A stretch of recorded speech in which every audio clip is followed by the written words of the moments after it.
Audio check, 1 2 1 2 1 2. Audio check, 1 2 1 2 1 2. Check. Yep.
No, I know. It's, yeah.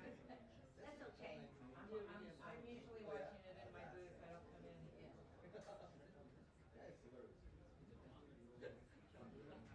There's a beast that only steals station. Yeah. Oh yeah.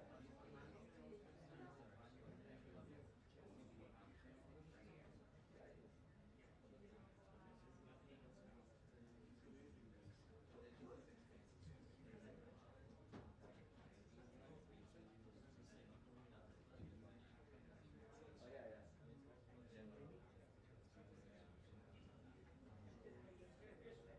I'm stealing the DVDs. Yeah. I guess it's I don't know. It's the strange Japanese choices NPR. I hear because I used to go into a rental car and I try to sell it to DVDs. Yeah, deal. He's on there right now.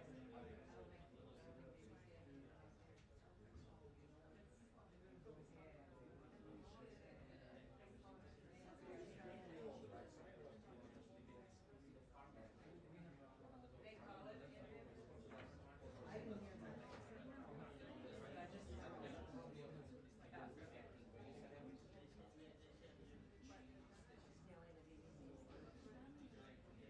Hi, how are you? Oh yeah, yeah. Oh, this is not the check you missed. I know. What? That? Yeah.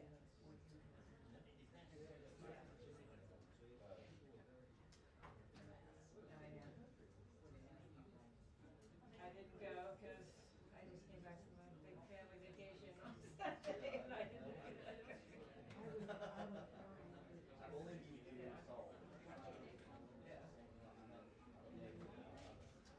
Here in the vision for Four. It's a bit too cold. I went in winter.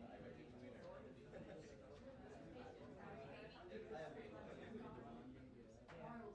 Yeah. I flew from Hokkaido, that's the north part of Japan. Well, the secretary folks, they only met him in Turkey, I think. but he gave Yeah, he did. He usually does.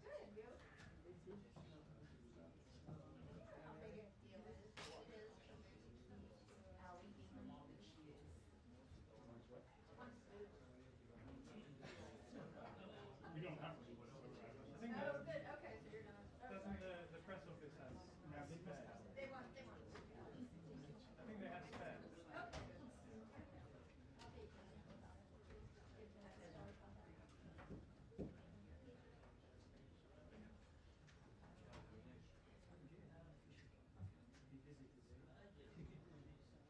Okay. Are you sorry you're not in Turkey? I am.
sudden all the bells started ringing, so we're going. Did you see the Nile? Huh? Did you see the Nile? No. Oh, the yeah. No, yeah, I saw the footage before. Yeah. Yeah. You've been there for it?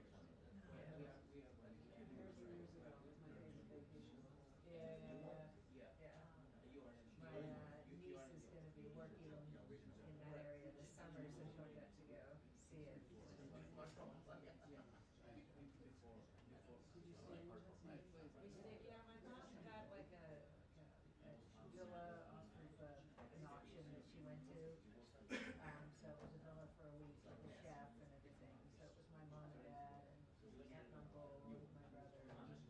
Yeah, so it was just like the adults, no kids. So it was nice. It was just a lot of eating, a lot of drinking. Yeah.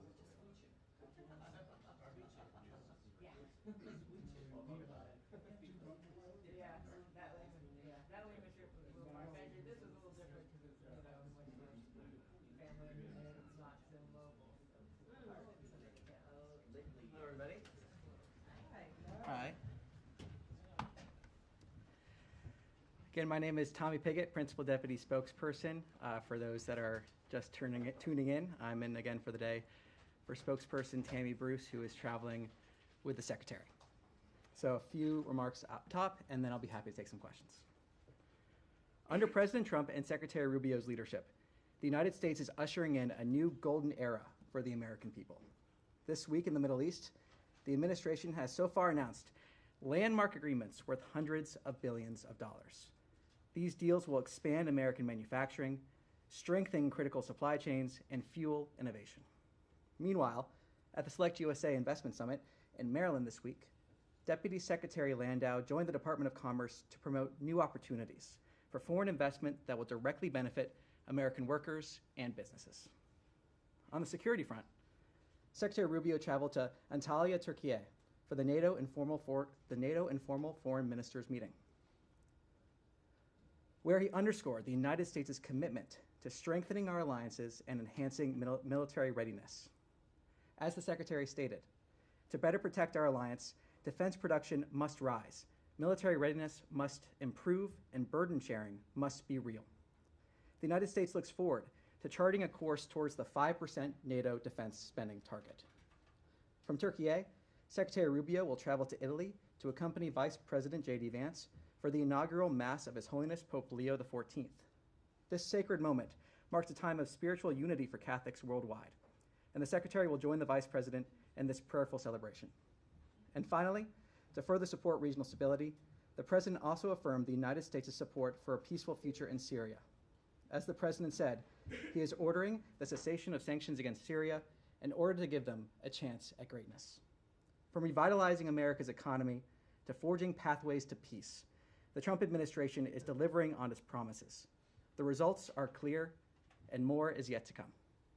And with that, I'll take some questions. Yes. Hi, it's Ellen Nickmeyer with the AP. Did the Trump administration on its Gulf trip raise the detentions of rights activists in Saudi Arabia? Did it ask for American citizens and American residents in Saudi Arabia to be allowed free from travel bans and allowed to return home? And did it raise relatedly the issue of alleged UAE support to the RSF during the UAE stop? And separately, let me just address some of that. Just a lot there already to unpack. I'm not going to discuss private diplomatic conversations, but what I can say is that when U.S. citizens have raised the challenges they experience with exit bans, we have provided consular assistance and worked to ensure they receive fair and transparent treatment. That's what I have to offer there. When it comes to, again, not going to talk about private diplomatic conversations, but when it comes to those reports, we have heard of those reports when it comes to the RSF. Both the RSF and Sudanese armed forces have used weapons acquired from foreign actors against the civilian population and have committed human rights violations and abuses. Supplying arms to any of the belligerents prolongs the conflict and heightens the risk of further destabilization of Sudan and the region. The United States calls for an end to all external support to the warring parties and urges all our partners to press for a comprehensive cessation of hostilities and increased humanitarian access. I got a second question. I'll observe that the that the U.S. actually has sanctions on the UAE for UAE companies for support to the RSF. And separately, there's progress on the Gaza Humanitarian Fund Foundation says it's making progress with Israel on resuming aid in Gaza. Can you explain what the U.S. role in that is, the U.S. government role, what funding or support it's going to give, and if it's concerned by humanitarian groups' criticism that this violates humanitarian law by allowing a combatant, Israel, to control aid delivery to civilians? Well, look, one of the fundamental principles of this plan is that it is independent, meant to get humanitarian aid into Gaza. And we welcome the Gaza Humanitarian Foundation's official launch yesterday. The Secretary also just spoke to this as well. We have seen what has happened in Gaza because of the hostilities that Hamas bears sole responsibility for. We have seen this announcement. We welcome creative solutions to get aid in there. But as the Secretary also just said, we need to see aid enter Gaza in a way that does not allow Hamas or other terrorists to take that aid. So we welcome this creative solution. We welcome the Foundation's announcement. I refer you to the Foundation itself for further details on this program. So, can I follow up with you? Yes, Andrea. I want to ask you about Secretary Lando's trip out to Dulles to greet the South African refugees and State Department decision-making about the genocide designation that's under consideration, which the President had mentioned as genocide is happening there. There is a lot of evidence, public evidence, that is in open sources of farmers, white farmers not wanting to come, of black killings exceeding by large measure white killings in the crime problem that they do have, and that there is no white genocide to justify this kind of extraordinary accelerated refugee process for white South Africans. On the same day that temporary protective status was withdrawn from Afghans, thousands of them, many of whom are sponsored by U.S. military veterans because they were their translators. So can you unpack that and the disparity in treatment, and what is the status of any kind of genocide investigation on what is happening to white South Africans? Well, the President has been very clear, the concerns that he has in terms of South Africa. He has expressed those publicly and often. When it comes to temporary protected status, I refer you to DHS. That was always meant as a temporary program, a temporary benefit, but I refer you to DHS for more questions on that. Again, when it comes to the new arrivals that we saw, what we saw was a president who identified a priority that we fulfilled here at the State Department. And what's also clear is that the refugees that arrived met the same standard that is across the board for refugees. They met that standard. So what we're seeing here is a president who has been clear about his concerns with South Africa, and the State Department has acted on that, and the refugees that we saw met the standard in statute for refugees. The standard may be uniform, but the speed is not. We have people, Afghans, who are still in refugee camps since the fall of the Afghanistan regime, who are waiting to hear about SIV status, who are waiting to hear about refugee status, who have worked with the U.S. They are in Doha, they are in Albania, they're in Pakistan, for years waiting to get the kind of treatment.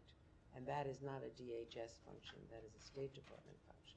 Well, on that SIV front, SIV interviews continue. That process continues. What we have seen, again, is a president being very clear about concerns he has regarding South Africa and the treatment of Afrikaners in South Africa. Is there data to back that up? Oh, or is it all anecdotal from advisors? Well, this has been a concern that the president's had for a very long time. He's been clear about that for years, about the abuses we are seeing in South Africa. So this is a priority outlined by the president. The president then directed the State Department and others to implement that priority, and we're seeing the State Department fulfill those executive orders. Is there a formal genocide investigation underway at the State Department? Like, again, the president has spoken to this. I refer you to his comments. Nothing further to add on that front. But Tommy, just to follow up, I mean, what evidence can you share today from the podium to underscore there's a genocide going on in South Africa against the white? Well, look, the president, again, has been very clear on this, I refer you to his comments. When it comes to the treatment of the refugees that we saw arrive, that is that same standard in statute for refugees. Yeah, but And there what were evidence do you have? harrowing stories that they told about the treatment that they suffered. So what we are seeing is a problem that has been identified by the president and the State Department fulfilling those executive orders. Again, we have heard these stories that have come through. The refugees there met the same statute for refugees that is uniform and standard, and that'll continue to implement the president's priorities in this regard. I just have one more question on this. Sure. You said they met the same statute, which indicates that there are others who are in the same exact boat that they are in right now around the world. So why was it a decision to prioritize these refugees over other refugees? And was there any racial element to this because they're white? I want to just, on that first part, what I mean there is there's a certain standard that's outlined. There's certain criteria that needs to be met. That's what I meant in terms of that standard. So there's a certain standard that is applied when someone's applying for a refugee status in this program. And so that standard is uniform across the board. So I want to clarify that aspect of it. And again, the president has been very clear about the actions we are seeing in South Africa, the fact that this was a priority laid out by the president, and the State Department is fulfilling that priority. And you don't want to speak to any racial reasoning for allowing them to come in being white refugees versus not allowing any Latino or people of color coming into the U.S. as refugees this year? Fundamentally, what we have seen are harrowing stories from those refugees. They have met the standard that is applicable for those refugees. We have seen that process play out. This has been a priority for the president. And again, just looking at this scenario, we have heard harrowing stories here. That is what is at issue here. The fact that these people have gone through certain conditions. We have seen that standard for refugees apply. They have gone through this process. It's a priority from the president, and that's why we're seeing the actions that were taken. Follow up on that. All right. Thanks, Tommy. I think also we're asking because the determination of genocide is normally something that is determined by the Secretary of State. So just want to clarify, are you saying that this is now something that is determined by the President of the United States? And that's why I think Andrew was asking if there is an investigation in this building into whether that designation for genocide is being determined in this building still, or if something has changed. Well, again, as I said, the president's been very clear about the issues that we have regarding South Africa. He's been very clear on that continually. I have nothing further to add at this point. It's a legal determination. It's not a determination made by the President of the United States. That's why we're asking. Again, I address this issue in terms of the president's been very clear about the issues we've seen from the State Department's perspective. There's a priority laid out by the president. We are fulfilling that priority. And again, the stories that we have heard are harrowing. And so we're seeing the fact that these people have met that same standard for refugees, and we're seeing the State Department fulfill the executive orders of the president. Did they also get, did you also look through their social media files? I mean, because there's some, to look for anti-Semitism, for instance, for some of the people who came. Well, as a matter of general policy, we're unable to comment on specifics of that nature, and so I'm not going to do that from the podium here. Can I Yes. ask you a different, I just have a totally different question before we get on to the Middle East. All right. I had a question on Cuba. The deputy foreign minister is saying that there's no Chinese spy base on the island and is dismissing some recent satellite images. I just wonder what your assessment is. We will not talk about intelligence matters from the podium, so at this point, nothing to further to add on that. No comment. Yes. Thank you, Tommy. Going back to Gaza on the issue of the aid, of course. Now, for all the months before the January 19 agreement, aid was going in, even in the most intensive fighting that occurred over a period of more than a year. Aid was still going in. What has happened since March 2nd until now that this allows aid to go in? Do we have like a timetable? And isn't it really ironic that the Palestinians, have demand a measure of basic human rights, the right to eat, on the day, the 15th of May, which is the 77th anniversary of their catastrophe? We still have to talk and debate whether they have a right to eat or not. Well, what I can tell you what's happened is there has been this proposal to get aid into Gaza in a creative way that makes sure Hamas cannot steal it. That is what I can tell you has happened, and that the United States has endorsed that effort to get aid in there. So that is what has happened, and what I can also tell you what happened is on October 7th, Hamas coming in, committing atrocities. Hamas bears sole responsibility for this conflict, but as the Secretary just described, we care about the humanitarian situation in Gaza. That's why we have endorsed this measure to get aid in there. That's why we have seen this be a constant topic of conversation here at the podium and elsewhere. And what we are seeing from the Gaza Humanitarian Foundation's announcement is a creative way to get in there and make sure aid is reaching the people that actually need it. Do we have a timetable for this? I mean, can we say like in 2 weeks, 3 weeks, a month, the aid can go in? Well, look, what we're looking to is that delivering of aid by the end of the month, but ultimately I refer to the foundation for more details on the specifics of that. Yes. Thank you. One follow-up on Gaza, and I will also ask on Syria. Can you provide us more details about who will, fund this new foundation, Gaza Foundation, and what role the U.S. will actually play in the aid delivery? Well, ultimately, I refer you to the foundation for more details on the specifics of that nature. As the Secretary has said, we welcome this announcement to get aid in there, but I refer you to the foundation for more details. And on Syria, Secretary Rubio meets Syrian Foreign Minister Al-Shaiban and Turkish Foreign Minister Hakan Fidan today in Antalya, Turkey. You just shared a readout of the meeting. Secretary Rubio said right after the meeting that the U.S. Will start with initial waivers instead of fully lifting the sanctions. Can you provide more details on like when and under what conditions these sanctions might be fully lifted? And will the U.S. do anything to contribute to the reconstruction of Syria? Was this discussed during the meeting too? Look, what I can say, as the Secretary said during those comments, is that this is something that had been discussed, worked on, options considered for many weeks leading up to this announcement, and that we are going to be implementing what the President has announced as an administration.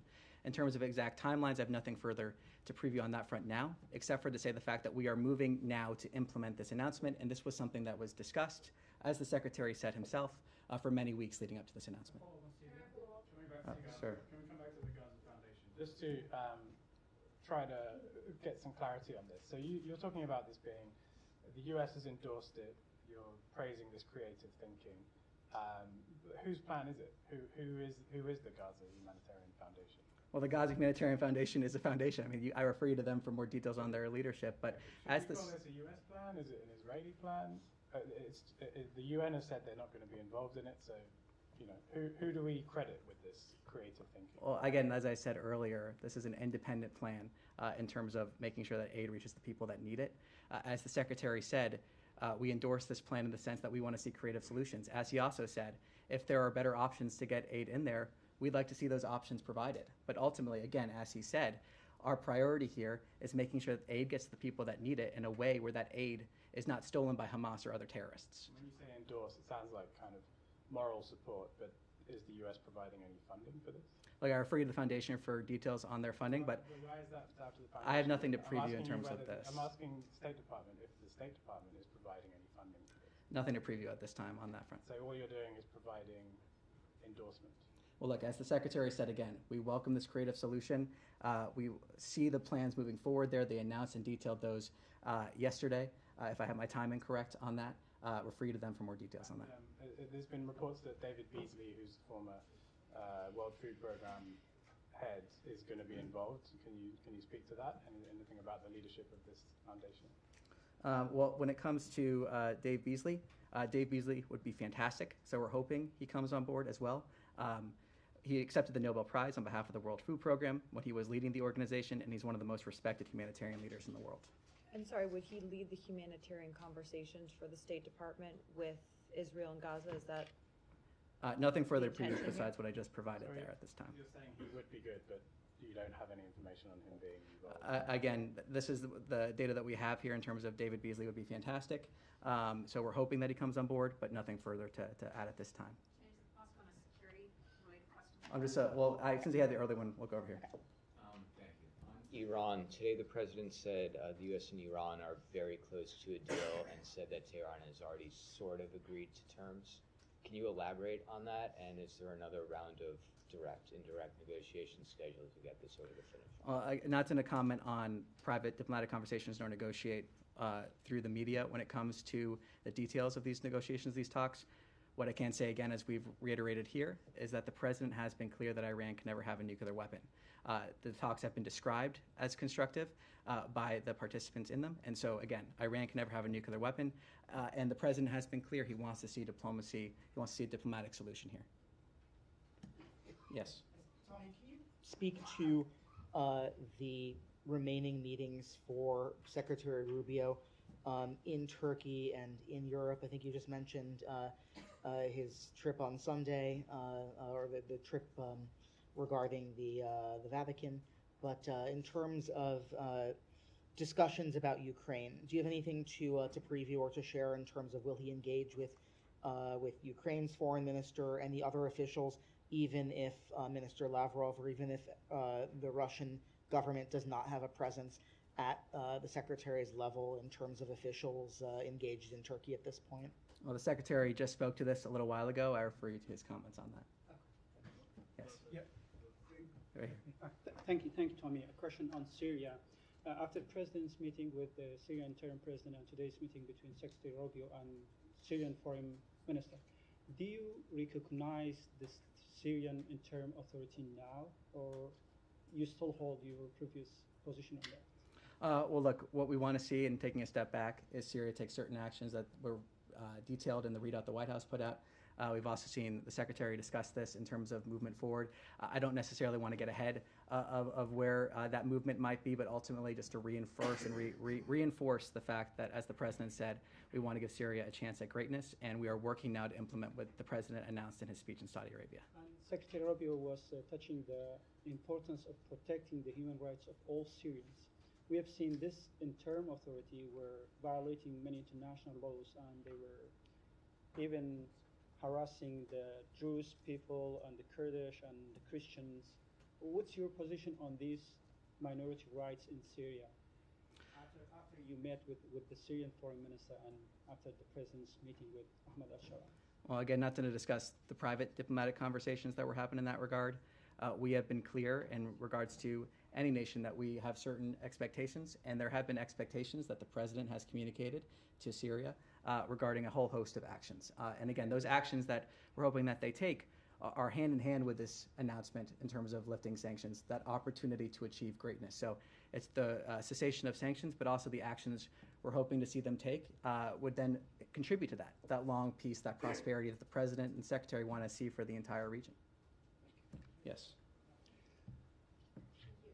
Going back to Ukraine and Russian talk, is Secretary going to Istanbul as a Secretary of State or as a National Security Advisor? And is there any chance that he is going to meet with Russian delegation?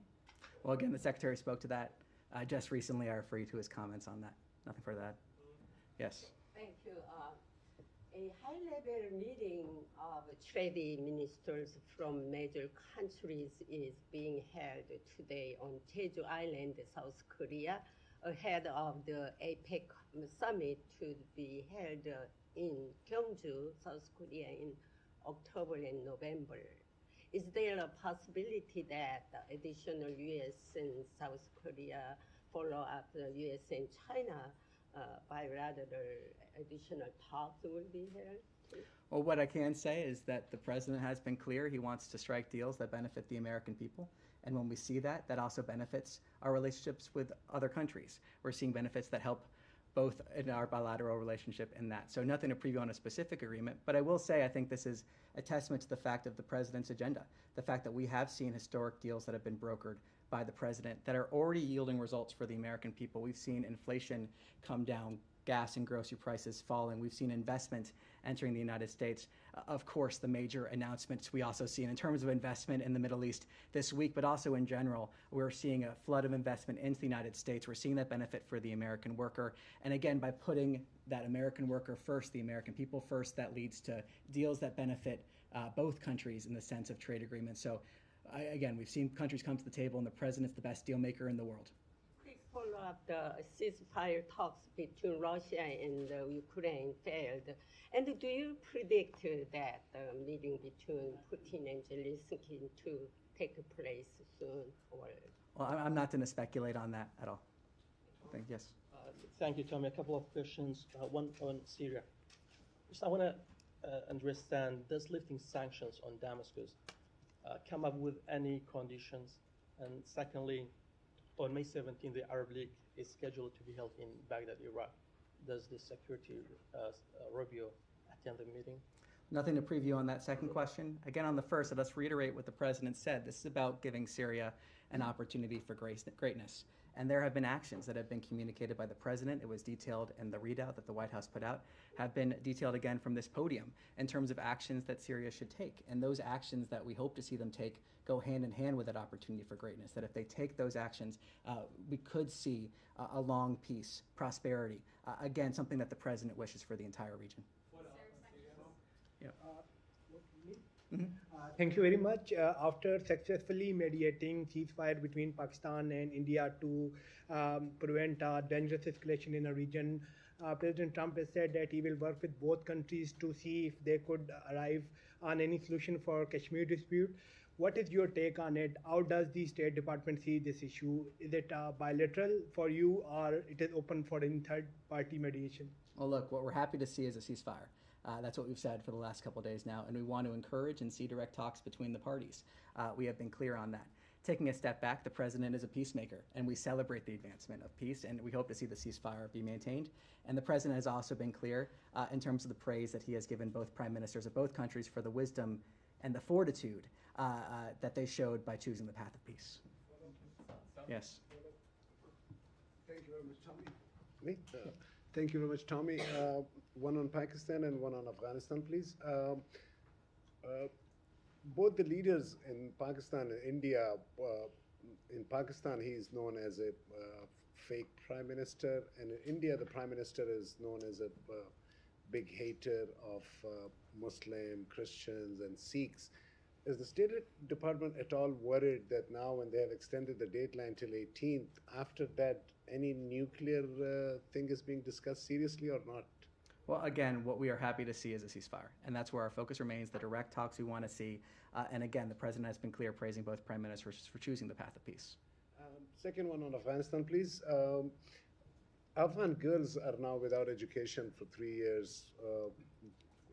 Has the President or the Secretary at all entrusted in that country's girls to get educated and work towards their children not becoming terrorists again? Something like that? Well, look, we've spoken at this before in other avenues. What I can say, again, is that when it comes to our national interests, when we're looking at our national interests, we're going to continue putting America first, but nothing further to add in terms of that question there. All right, thank you. Thank you very much.